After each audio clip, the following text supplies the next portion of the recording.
Hello, Gemini. Welcome to Dove and Serpent Tarot. My name is Paul. If Gemini is your sun, your moon, or your rising sign, this is your tarot card reading. Please hit the like button. Leave a comment. Consider subscribing to the channel, especially if this reading resonates with you. It is totally free.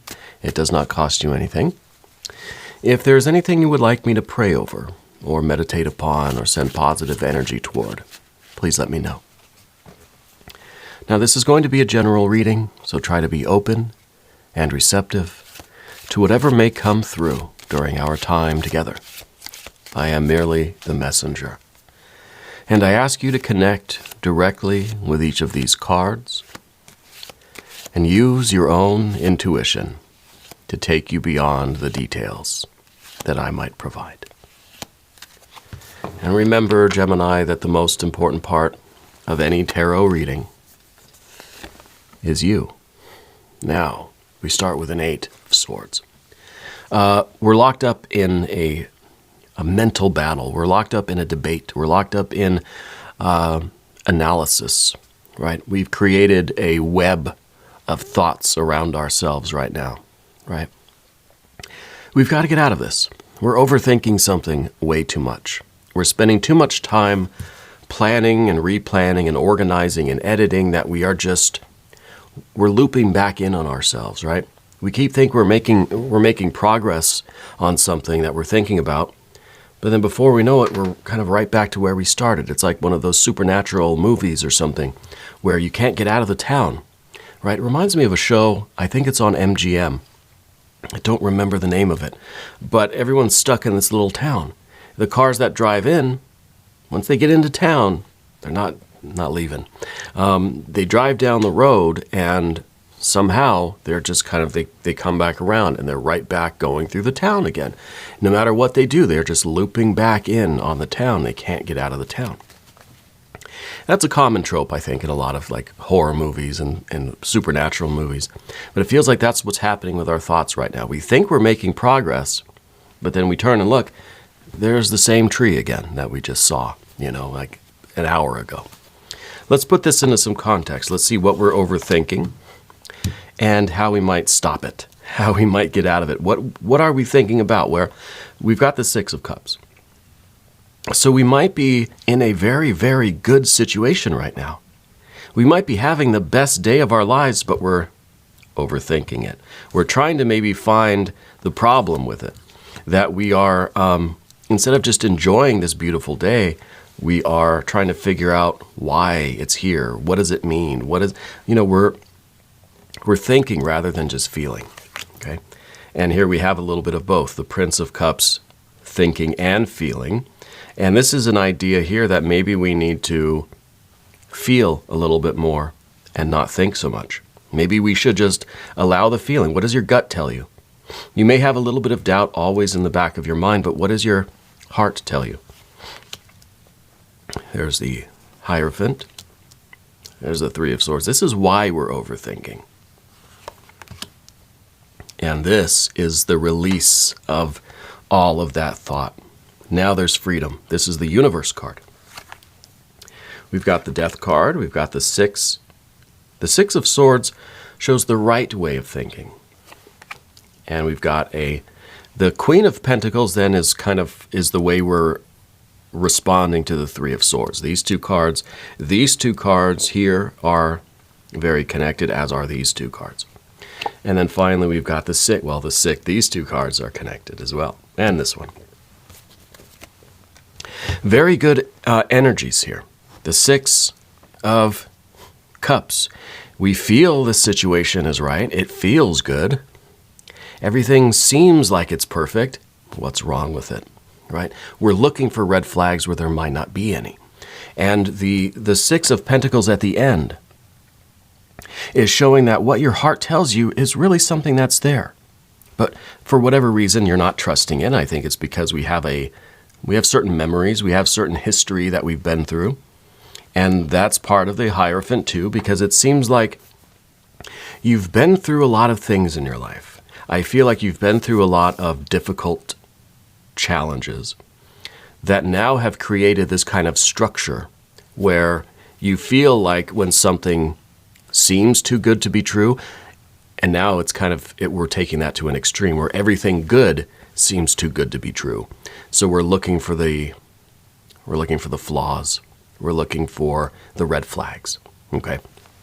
Because of this Hierophant, because that's the experience we have, that is the framework of our life that we're kind of stuck in.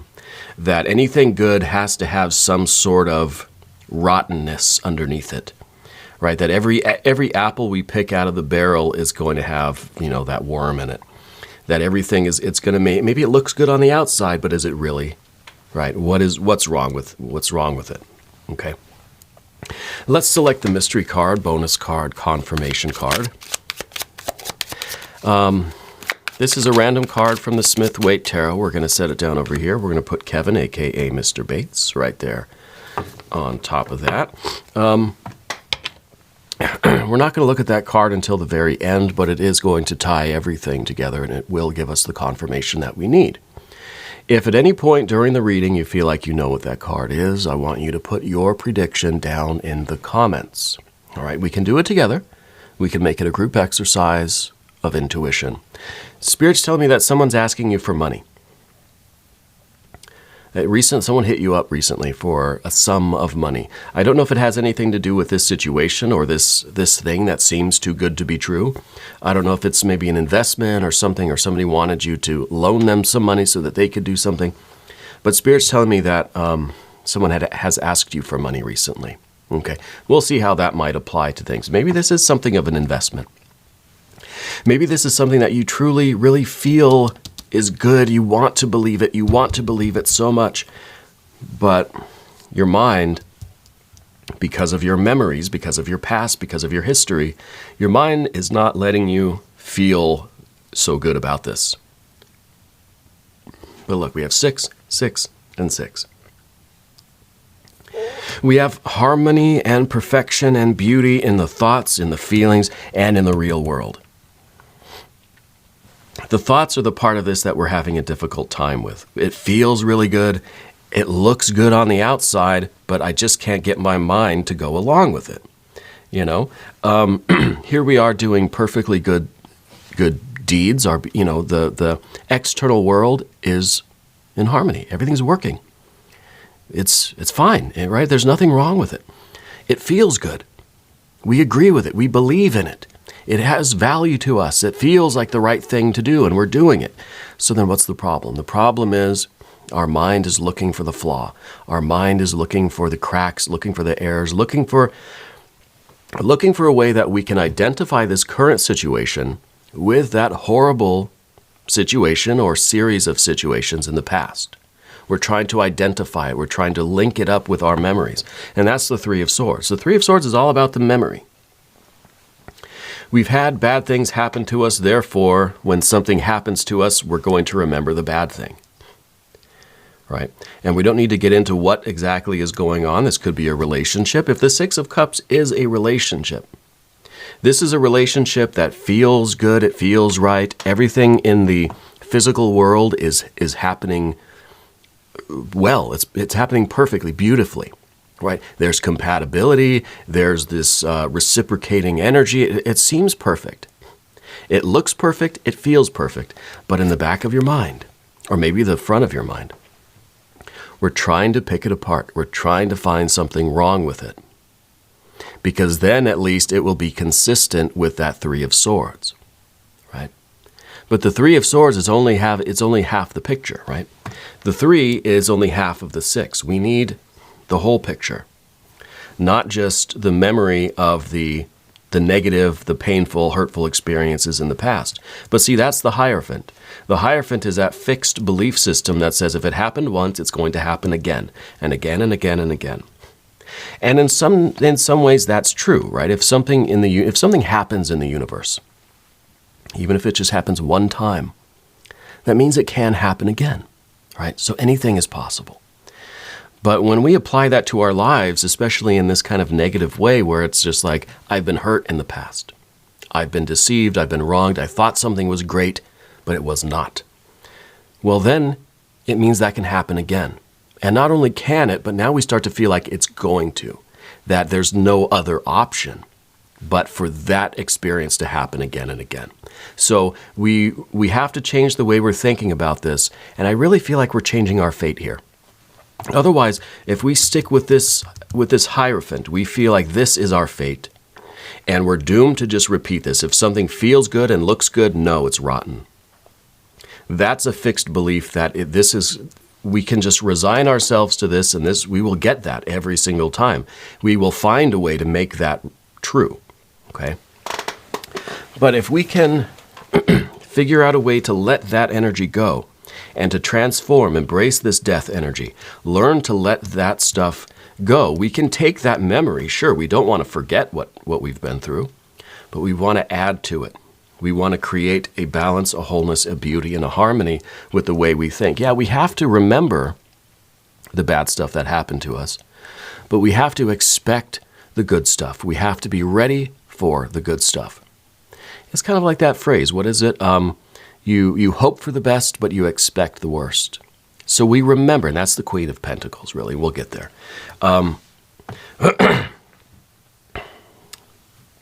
This is very much could be a romantic situation, but whatever it might be, it could be a business investment, it could be a friendship, it could be an opportunity, it could be a family thing. I don't know what it is, right? But it looks and feels good. It looks and feels beautiful, harmonious, perfect, right? We're looking for the flaws in it. The Prince of Cups down here at the bottom. This is kind of talking about easing more into the water energy. Really asking yourself, how does it feel? See, the Prince of Cups is air and water. This is like a bubble. There's air in here surrounded by water. So you're immersed in this situation, and it's kind of like we have to have this conversation with our mind, right? Where we ask ourselves, self, how does it feel? Right? And yeah, we're trying to we're mixing the planes a little bit, right? Trying to feel with our mind and think with our heart. But sometimes we need to unify the two. Okay? If you think about Eastern philosophy, there's no separation between thinking and feeling. It's united. It's one heart-mind. Right? It's a union of thinking and feeling. It's one function. You can't think without there being a little bit of feeling there. You can't feel without having some thoughts and identifying things and, thinking about it. So we see the Prince of Cups and we ask ourselves, how does it feel? What does this feel like when we're in there? Yeah, we have this bubble inside of us, this little, maybe a big or small, a kernel of doubt, a seed of doubt, a suspicion. But how does it feel? And if we immerse ourselves in this feeling and we, at the same time, look at it objectively, okay? We have to think and feel at the same time. And that's why we've got, obviously, a 6 of Swords and a 6 of Cups, because we're trying to do both in one. We're trying to realize that there's not a separation of thinking and feeling, because you feel one way about this thing, but then your mind is thinking something else. And really, that 8 of Swords is not just thinking. This is thinking about the feeling, because it's coming from that 3 of Swords. I know this is a little bit convoluted, but that's the air energy. Because we are remembering a past negative event, even unconsciously, there's an identification with it. We're remembering, we're reliving that past event now in the present, and it's a feeling. So the mind is invoking that feeling, and it's a bad feeling. And now, because we're feeling it again in the present, we feel like that it's happening now, you see. So even though it's something that's associated with this past event, we are applying it to the present, the current event. And as far as we're concerned, as far as the unconscious is concerned, there's no difference. The feeling is being felt now. Therefore, it must be related to what's happening now. And what's happening now is this situation. Okay, I hope that makes sense. I don't know that it does. I don't know that I'm explaining it properly. But that's part of the problem with the air energy, is that we try to separate it. But if we look at the way we're thinking, There's a huge feeling tone to it, right? And then if we look at the way we're feeling, well, just by looking at it brings in that intellectual element, okay? So we're trying to realize the union between thinking and feeling. And we're trying to realize that when we dwell on the past, and maybe this isn't something that you're doing consciously, again, it could be underneath the surface, it could be something unconscious, where the present situation is reminding us of all that past stuff. And now we're feeling all those feelings again. And it's heavy, right? It's not fun. And we start to associate those feelings with what's going on right now. Okay. And it's really a process of recognizing that. One thing I want to do before we move forward, let's do a language of flowers, one of these affirmation cards. And let's just see how this might blend together thinking and feeling for us. There it is, and it is the cyclamen. I can't pronounce that. Resignation. Say goodbye to what you no longer need. Well, that makes sense. Say goodbye to what you no longer need. Saying, speaking, right? Speech. Saying goodbye to something is an intellectual act. We're using words, language, communication, right? Swords. To what you no longer need. That's a value. That's a judgment. That's a water energy. That's a feeling tone, right? So we're saying goodbye. We're making an intentional, conscious act to say, the past is the past.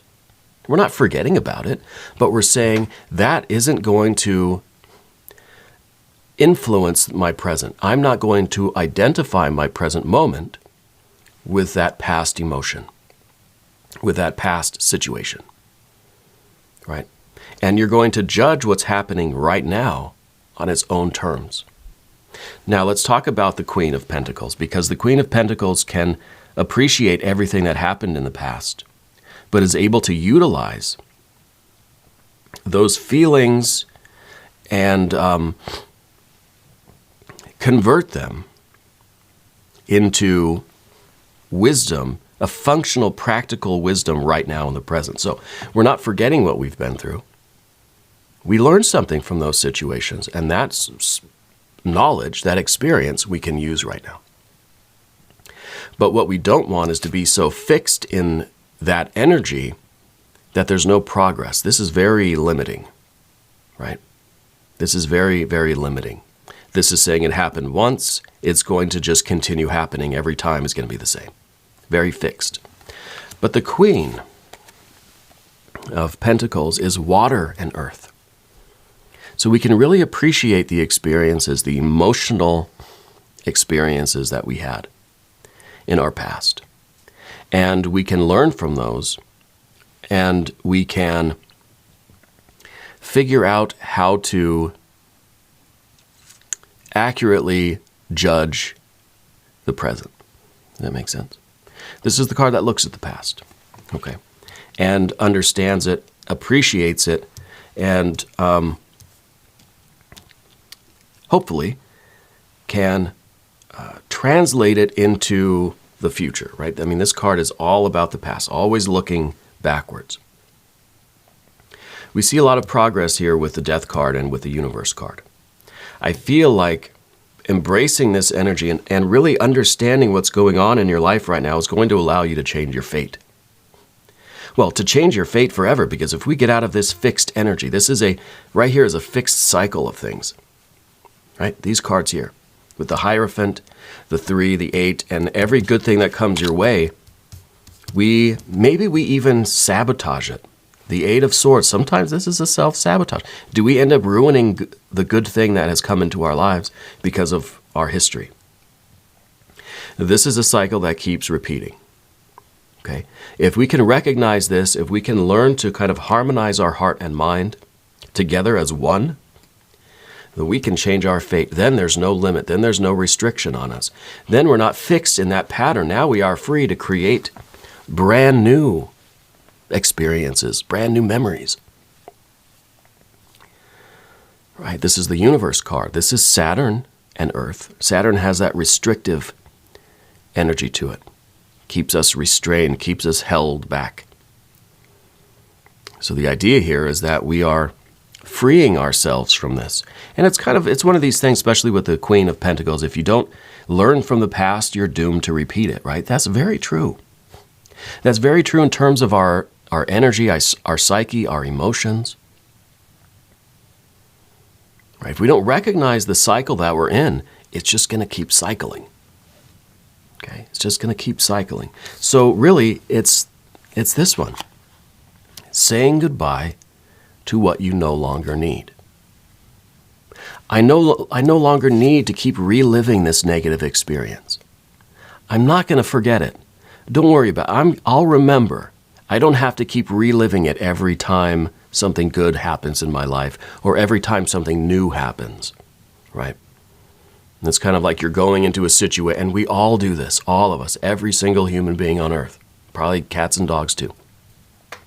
We go into a new situation, we meet someone new, we get into a new job, a new place, a new novel experience. And every negative experience we've ever had is shaping how we are behaving in that moment, shapes what our response is to that moment.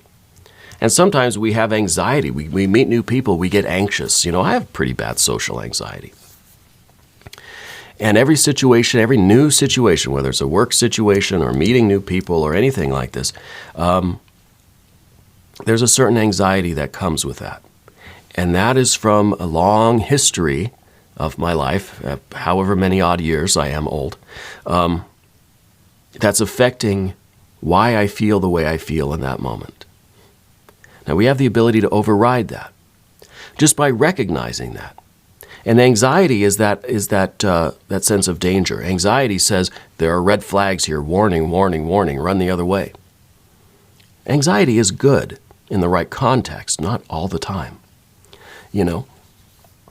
When you're starting a new job, it's an exciting time. You're supposed to have some butterflies, But if it becomes anxiety, if it becomes this kind of paralysis almost, where we're just overthinking everything, then we're not experiencing that situation for what it is. We are reliving something else.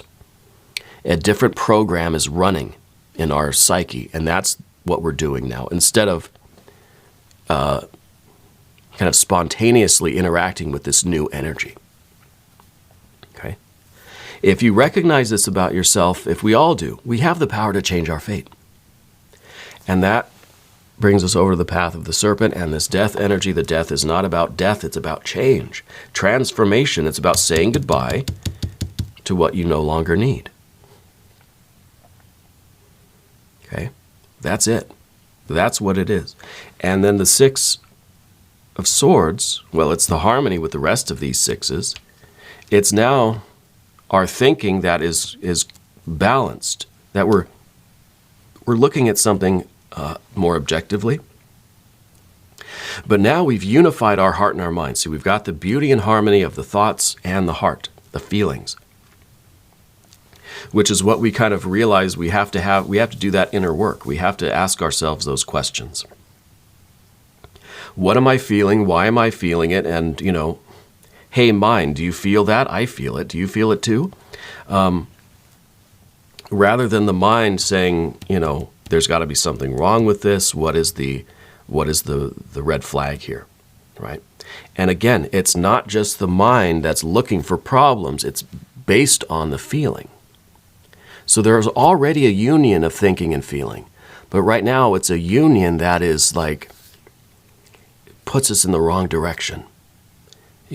There's a union, but it's there's a lot of disharmony there, right? It's kind of disjointed. We want the beauty and harmony that comes from knowing what we feel, being able to separate what are past feelings, what are kind of repeating emotions, memories, from what is going on right now. This feels like maybe a new relationship for you. Or it could be, maybe it is a new job. Maybe it's a new work environment. And we need to think about how this actually makes us feel, not what these, kind of fears, these past things are doing to us. Okay. So there's a lot of union, a lot of thinking, feeling going on here today. The Six of Pentacles at the end, this is really, I think, the physical manifestation of this harmony. When you feel like your heart and your mind are in harmony, you feel really good about this new opportunity, this new relationship, whatever this might be. And your thoughts are, you're still having, we're not cured, right? There's no cure for the human condition, but we recognize it. And so we're able to separate the thoughts and feelings of the present with the thoughts and feelings of the past. And when we talk about the Six of Swords, it's not that suddenly the mind is free of all of its issues, and now it's just, oh yeah, this is great. But the mind is able to say, okay, I understand what's going on here, and I'm choosing to follow my heart. Not follow my fears. Not follow the fears or the emotions that the mind conjures up, consciously or unconsciously. But to follow my heart right now in the moment. This feels like it's a good job. It's a good opportunity. The people seem cool. I like the office, whatever. The mind has to work to do it. It has to make the effort. Okay, there's no sudden cure for this. It's the effort. And I like the Six of Swords in the Rider-Waite-Smith tarot because it shows the mind, watch, I'll try to find it for you here. It shows the mind on board, right, flowing with the water. The mind isn't convinced, the mind isn't totally sure of things, but the mind is not causing any trouble. It's going with the flow, right? The Six of Swords, it's probably going to be the last card here. The Six of Swords in the Rider-Waite-Smith is really a lovely illustration. Here we go. All the swords are on the boat. Now those swords, those are still the memories, those are still the conflicting thoughts, the crazy whirlwind. It's still like we could say there's 8 swords still on that boat. But they're on the boat at least. They're saying, fine, I don't know what's going on, I'm confused, I'm worried, I'm scared, there's all these things, I remember all these things, but I'm trusting you. I'm trusting you, heart. So we're going with the flow, we're riding on the water. Okay, so this is really the card that's right here. These two cards are the same. And in the Thoth deck here with the Six of Swords, it's kind of finding this order in the chaos. It's finding something that makes sense in all of these conflicting thoughts. We take this Eight of Swords and we're able to at least understand what's going on, and we're able to direct the mind toward the heart. See, all these swords are pointed toward the rose on the cross in the middle of this card here. And it's the same thing here, that we're trusting in the heart and we're saying, okay, I'm going to point all of my intellectual energy at, what the heart is feeling, what my intuition is telling me, not what my fears and worries and all those things are. And you'll find that this situation really is a good one, whether it's an investment, whether it's a new romantic relationship, a new friendship, a new kind of group activity, a new workplace, whatever it is. You have the power to change your fate by understanding how your thinking and your feeling work for you or against you. Yeah. Let's look at the mystery card. See what Kevin's got for us. What is the word Kevin? Put that on top there. We've got our language of flowers. I really don't know. I don't think we need anything. Maybe the Lover's card, your power card. Yeah. Which is the choice, the commitment to enter something new, even when there's a lot of this energy kind of behind us. I feel like it's really in your shoulders. Yeah. Do you feel like a weight on your shoulders? I feel like that's all this emotional, like memory stuff. I feel like it's in your shoulders right now. I feel like this might be the Lover's card. If you have a prediction, put it down in the comments. Oh, it's the Fool. Oh, this is good too, right? The Fool is freedom. The Fool is lightness. The Fool says, I don't have anything stuck to me, that everything just flows through. Okay? This is not exactly what we want, but maybe this is part of the cure. We have memories, we have a past, but it's not stuck to us. The Fool remembers where it's been. Of course. The fool knows the journey that it's on and knows where it was and what happened to it and what situations it was in, but doesn't bring anything along with it, is not identified with that. That bad stuff that happened to me in my life, I am not that. I am not identified with that. I still remember it. I can still conjure up those feelings if I wanted to. And there's a time and place for that. But not in this new situation, not when you're starting the new job, you know? And so the fool is moving forward, ready for new experiences, is not going to judge this present experience or this new person based on all the other people that it encountered. This situation is not the same as the last one. Period. It's not. It may have similar qualities. It may remind you of things. It may bring up certain issues, but it's not the same. This moment is not the same as the last moment. No matter how similar it seems, no matter how much our mind is going to conjure up those feelings, those negative feelings of fear or pain, or sadness, sorrow, loss from that last situation, doesn't mean this situation is going to have all of those qualities. Okay? And that's the fool. Every situation is a new one. Every moment is a new moment with new potential. Yeah. You have the power to change your fate. Anyway, extended reading. Up here, down there, there's a link. Click on it. You can see the extended reading. New readings for Gemini every Monday and Friday, but I'm here every day, 7 a.m. Chicago time. You can come back and see me tomorrow. This is a card that says take it easy a little bit. Take things a little bit more lightly. Yeah, take things as they come. Take things for what they are. Not for what your past might assume that they are, right? If you haven't subscribed yet, please do. Totally free. Doesn't cost you anything. Leave a comment for me. Let me know how you're doing. Let me know where in the world you're watching from. I want you to know that you are the most important part of Dove and Serpent Tarot. I thank you and I love you. And we're all in this together.